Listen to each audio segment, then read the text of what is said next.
ಆತ್ಮೀಯರೇ ನಮಸ್ಕಾರ, ಹೇಗಿದ್ದೀರಿ?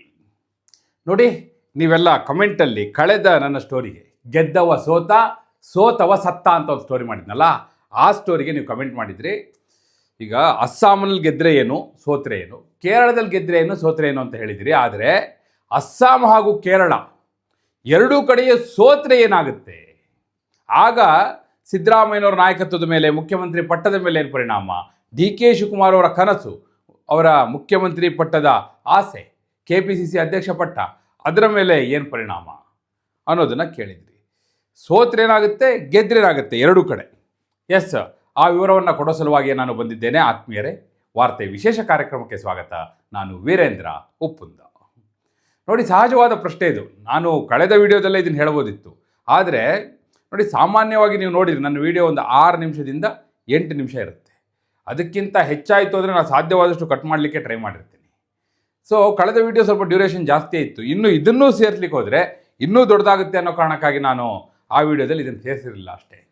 ಮೊದಲು ನಾನು ಒಂದು ವೇಳೆ ಕೇರಳ ಹಾಗೂ ಅಸ್ಸಾಂ ಎರಡೂ ಕಡೆಯೂ ಕಾಂಗ್ರೆಸ್ ಸೋತ್ರೆ ಏನಾಗುತ್ತೆ ನಾಯಕತ್ವದ ವಿಚಾರದಲ್ಲಿ?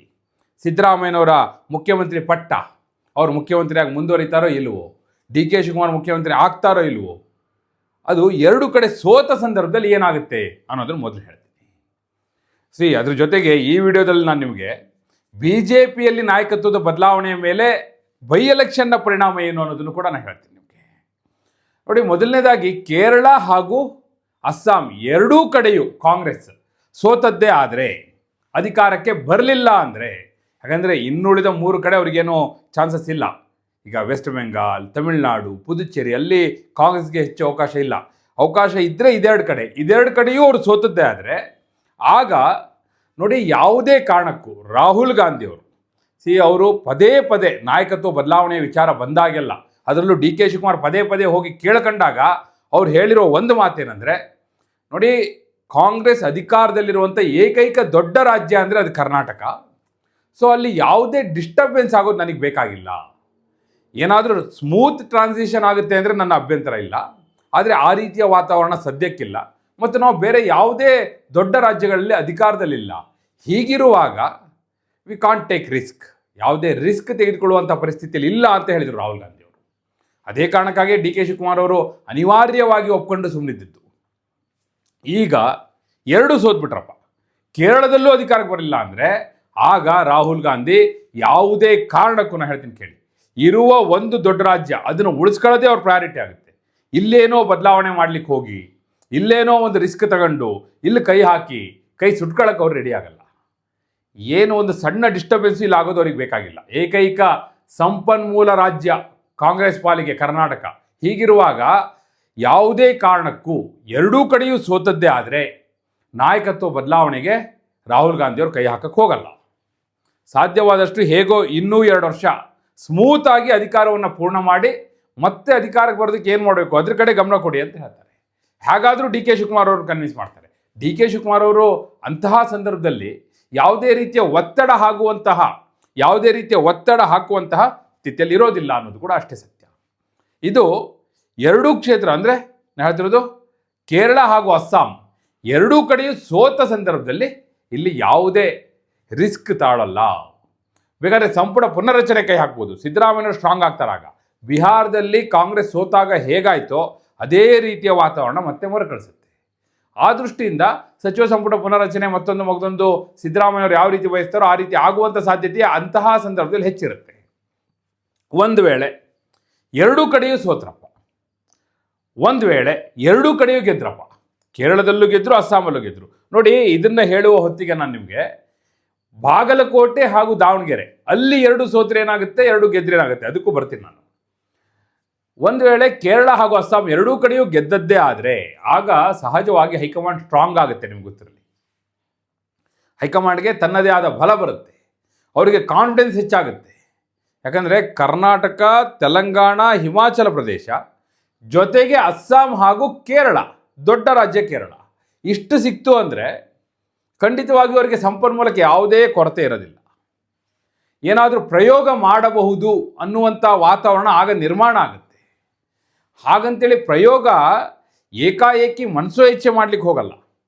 ಆಗ ಅಟ್ಲೀಸ್ಟ್ ಸಿದ್ದರಾಮಯ್ಯನವ್ರನ್ನ ಕನ್ವಿನ್ಸ್ ಮಾಡುವಂಥ ಪ್ರಯತ್ನ, ಸಿದ್ದರಾಮಯ್ಯನವರ ಬೆಂಬಲಿಗರನ್ನು ಮನವೊಲಿಸುವಂಥ ಪ್ರಯತ್ನ ನೋಡಿ. ಭವಿಷ್ಯದ ದೃಷ್ಟಿಯಿಂದ, ಭವಿಷ್ಯದ ನಾಯಕತ್ವದ ದೃಷ್ಟಿಯಿಂದ 2028ರಲ್ಲಿ ಮತ್ತೆ ಅಧಿಕಾರಕ್ಕೆ ಬರುವ ಹಿನ್ನೆಲೆಯಲ್ಲಿ ನೀವೇ ಒಂದು ಉತ್ತರಾಧಿಕಾರಿ ನಾಯಕತ್ವವನ್ನು ರೂಪಿಸಿಕೊಡ್ಬೇಕು.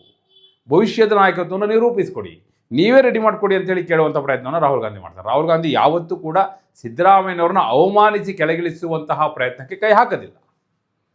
ಸೊ ಆ ದೃಷ್ಟಿಯಿಂದ ನೋಡೋದಾದರೆ ಖಂಡಿತವಾಗಿಯೂ ಎರಡೂ ಕ್ಷೇತ್ರಗಳಲ್ಲಿ ಅಂದರೆ ಕೇರಳ ಹಾಗೂ ಅಸ್ಸಾಂ ಎರಡೂ ರಾಜ್ಯಗಳಲ್ಲಿ ಗೆದ್ದದ್ದೇ ಆದರೆ ಕಾಂಗ್ರೆಸ್, ಆಗ ಹೈಕಮಾಂಡ್ ಸ್ಟ್ರಾಂಗ್ ಆಗಿ ಕರ್ನಾಟಕದಲ್ಲಿ ಒಂದು ಪ್ರಯೋಗ ಮಾಡುವಂತಹ ಹಾಗೂ ಸಿದ್ದರಾಮಯ್ಯನವ್ರನ್ನ ಮನವೊಲಿಸಿ ಮತ್ತೊಬ್ಬರಿಗೆ ಅಧಿಕಾರವನ್ನು ಹಸ್ತಾಂತರ ಮಾಡುವಂತಹ ಪ್ರಯತ್ನವನ್ನು ಆರಂಭ ಮಾಡುತ್ತೆ. ಏಕಾಏಕಿ ರಾತ್ರೋರಾತ್ರಿ ಏನೋ ಆಗುತ್ತೆ ಅಂತ ಅನ್ಕೋಬೇಡಿ, ಅಂಥದ್ದೊಂದು ಪ್ರಯತ್ನ ಶುರು ಆಗುತ್ತೆ. ಇದು ಕೇರಳ ಹಾಗೂ ಅಸ್ಸಾಂ ರಾಜ್ಯಗಳಿಗೆ ಸಂಬಂಧಪಟ್ಟ ಹಾಗೆ. ಇನ್ನು ಬಾಗಲಕೋಟೆ ಹಾಗೂ ದಾವಣಗೆರೆ ದಕ್ಷಿಣ ಈ ಎರಡೂ ಕ್ಷೇತ್ರದಲ್ಲಿ ಸೋತ್ರೆ ಏನಾಗುತ್ತೆ, ಗೆದ್ದರೆ ಏನಾಗುತ್ತೆ, ಇದು ನಾನು ಎರಡೂ ಕಡೆನೂ ಹೇಳ್ತೀನಿ. ಕಾಂಗ್ರೆಸ್ಸಲ್ಲಿ ಯಾವ ರೀತಿಯ ಬದಲಾವಣೆ ಆಗುತ್ತೆ ಹಾಗೂ BJPಯಲ್ಲಿ ಯಾವ ರೀತಿಯ ಬದಲಾವಣೆ ಆಗುತ್ತೆ, ಎರಡೂ ಚಿತ್ರಣವನ್ನು ನಿಮಗೆ ಕೊಡುವಂಥ ಪ್ರಯತ್ನವನ್ನು ಮಾಡ್ತೇನೆ ನಾನು. ನೋಡಿ ಏನಾಗುತ್ತೆ ಅಂತಹ ಸಂದರ್ಭದಲ್ಲಿ, ಒಂದು ವೇಳೆ ಬಾಗಲಕೋಟೆಯಲ್ಲಿ ಗೆದ್ದ ಕೂಡಲೇ ಸಿದ್ದರಾಮಯ್ಯನವರು ಆಬ್ವಿಯಸ್ಲಿ ಅವರಿಗೆ ಅಹಿಂದ ನಾಯಕತ್ವದ ಬಲ ಇದೆ ಅನ್ನೋದು ಪ್ರೂವ್ ಆಗುತ್ತೆ. ಆದರೆ ದಾವಣಗೆರೆ ಸಿದ್ದರಾಮಯ್ಯನವರು ಹಾಗೂ ಜಮೀರ್ ಅಹಮದ್ ಖಾನ್, ನಜೀರ್ ಅಹಮದ್ ಇವರೆಲ್ಲರೂ ಅಂದರೆ ಯಾರೆಲ್ಲ ಸಿದ್ದರಾಮಯ್ಯನವರು ಆಪ್ತರಿದ್ದಾರೆ ಅವರೆಲ್ಲರೂ ಕೂಡ ಮುಸಲ್ಮಾನರಿಗೆ ಅಲ್ಲಿ ಟಿಕೆಟ್ ಕೊಡಬೇಕು ಅಲ್ಲಿ ಪಟ್ಟಿಟ್ಕೊಂಡು ನಿಂತಿದ್ರು. ಹೀಗಾಗಿ ಅಲ್ಲಿ ಸೋತದ್ದೇ ಆದರೆ ನೋಡಿ ಅದನ್ನು ಈಗ ಅವ್ರು ಏನು ಮಾಡಿದ್ದಾರೆ, ಸಿದ್ದರಾಮಯ್ಯ ಆ್ಯಂಡ್ ಟೀಮ್ ಅದನ್ನು DK ಶಿವಕುಮಾರ್ ಹಾಗೂ SS ಮಲ್ಲಿಕಾರ್ಜುನ್ ಅವರ ಹೆಗಲಿಗೆ ಕಟ್ಟಿಬಿಟ್ಟಿದ್ದಾರೆ. ಅಲ್ಲಿ ಗೆದ್ದರು ಅವರಿಗೆ ಕ್ರೆಡಿಟ್ಟು, ಸೋತರು ಅವರಿಗೆ, ಆ ರೀತಿ ಮಾಡಿಬಿಟ್ಟಿದ್ದಾರೆ. ಅದಕ್ಕೋಸ್ಕರನೇ ಸತೀಶ್ ಜಾರಕಿಹೊಳಿ ಆ ಕಡೆ ತಲೆ ಹಾಕಿಲ್ಲ, ಜಮೀರ್ ಅಹಮದ್ ಖಾನ್ ಆ ಕಡೆ ತಲೆ ಹಾಕಿಲ್ಲ, ನಜೀರ್ ಅಹಮದ್ ಆ ಕಡೆ ತಲೆ ಹಾಕಿಲ್ಲ, ಕೃಷ್ಣ ಬೈರೇಗೌಡ ಆ ಕಡೆ ತಲೆ ಹಾಕಿಲ್ಲ. ದೊಡ್ಡ ಟೀಮೇ ಸಿದ್ದರಾಮಯ್ಯವರ ಬೆನ್ನ ಹಿಂದೆ ಇರುವಂಥ ದೊಡ್ಡ ಟೀಮ್ ಆ ಕಡೆ ತಲೆಯನ್ನೇ ಹಾಕಿಲ್ಲ. ಸೊ ಅಲ್ಲಿ ದಾವಣಗೆರೆಯಲ್ಲಿ ಸೋತು, ಒಂದು ವೇಳೆ ಕಾಂಗ್ರೆಸ್ ಸೋತು, ಮಲ್ಲಿಕಾರ್ಜುನ್ ಅವರ ಪುತ್ರ ಸೋತು, ಅಲ್ಲಿ ಯಾರಾದರೂ ಅಲ್ಪಸಂಖ್ಯಾತರು ಗಣನೀಯ ಮತವನ್ನು ತೆಗೆದುಕೊಂಡ್ರೆ ಆಗ ಸಿದ್ದರಾಮಯ್ಯವ್ರಿಗೆ ಒಳ್ಳೆ ಸ್ಟ್ರೆಂತ್ ಬಂದಾಗದು. ಖಂಡಿತವಾಗಿಯೂ ಸಿದ್ದರಾಮಯ್ಯವರು ಮುಖ್ಯಮಂತ್ರಿ ಇದಾರಲ್ಲ, ಸೋತ್ರೆ ಹೆಂಗೆ ಸ್ಟ್ರೆಂತ್ ಅಂತ ಹೇಳ್ಬೋದು. ಆದರೆ ಕಂಪ್ಲೀಟ್ ಹೈಕಮಾಂಡಿಗೆ ಕ್ಲಿಯರ್ ಮೆಸೇಜ್ ಇದೆ. ಯಾಕಂದರೆ ಸಿದ್ದರಾಮಯ್ಯವರು ಜಮೀರ್ ಅಹಮದ್ ಖಾನ್ ಎಷ್ಟರ ಮಟ್ಟಿಗೆ ಅಂದರೆ ನಾನು ಹೇಳ್ತೀನಿ ಕೇಳಿ, ಖಂಡ ತುಂಡವಾಗಿ ವಿರೋಧಿಸಿದರು ಅಲ್ಲಿ ಸಮರ್ಥಿಗೆ ಟಿಕೆಟ್ ಕೊಡೋದಕ್ಕೆ. ಅವರ ಇಚ್ಛೆ ಇದ್ದದ್ದೇ ಯಾರಾದರೂ ಒಬ್ಬರು ಅಲ್ಪಸಂಖ್ಯಾತರಿಗೆ ಕೊಡಬೇಕು ಅಂತ, ಪೈಲ್ವಾನಿ ಕೊಡಿ ಅಂತೇಳಿ ಪಟ್ಟಿಟ್ಕೊಂಡಿದ್ರು. ಹೀಗಿರುವಾಗ ಅಲ್ಲಿಯ ಸೋಲು ಸಿದ್ದರಾಮಯ್ಯವ್ರ ಸೋಲು ಆಗೋದಿಲ್ಲ, ಮತ್ತು ಸರ್ಕಾರದ ಮೇಲೆ ಯಾವ ಪರಿಣಾಮವನ್ನು ಬೀರೋದಿಲ್ಲ ಸೋತ್ರೆ. ಬಾಗಲಕೋಟೆ ಗೆದ್ದರು ಅಂದರೆ ಆಯ್ತು ಅವ್ರದ್ದು. ಹೀಗಾಗಿ ಆಗ ಸಿದ್ದರಾಮಯ್ಯವರೇ ಸ್ಟ್ರಾಂಗ್ ಆಗ್ತಾರಲ್ಲ ಸೋತರು ಕೂಡ. ಒಂದು ವೇಳೆ ಗೆದ್ದರೆ ಅದನ್ನು ತಂದೆ ಅಂತ ಕ್ಲೈಮ್ ಮಾಡ್ಕೊತಾರೆ ಅವರು, ನೋ ಡೌಟ್ ಇನ್ ದಟ್, ಗೆದ್ದ ನಂತರ ಹಾಗೆ ಆಗೋದು. ಆದರೆ ಸೋತ ಸಂದರ್ಭದಲ್ಲಿ ದಾವಣಗೆರೆಯನ್ನು DK ಶಿವಕುಮಾರ್ ಅವರಿಗೆ ಬಹಳ ದೊಡ್ಡ ಸೆಟ್ ಬೇಕಾಗುತ್ತೆ. ಒಂದು ವೇಳೆ ಅಲ್ಲಿ ಅಸ್ಸಾಮು ಸೋತು, ಇಲ್ಲಿ ದಾವಣಗೆರೆ ಸೋತರೆ ಮುಗ್ದೇ ಹೋಯ್ತು ಕತೆ. ಆ ದೃಷ್ಟಿಯಿಂದ ನೋಡೋದಾದರೆ ಈ ಎರಡೂ ಸೋತ್ರೆ ಸಿದ್ದರಾಮಯ್ಯವ್ರಿಗೆ ಹೆಚ್ಚು ಅಡ್ವಾಂಟೇಜ್ ಇಲ್ಲ. ಬಾಗಲಕೋಟೆಯಲ್ಲಿ ಗೆದ್ದು ದಾವಣಗೆರೆ ಸೋತ್ರೆ ಅಡ್ವಾಂಟೇಜ್ ಇದೆ.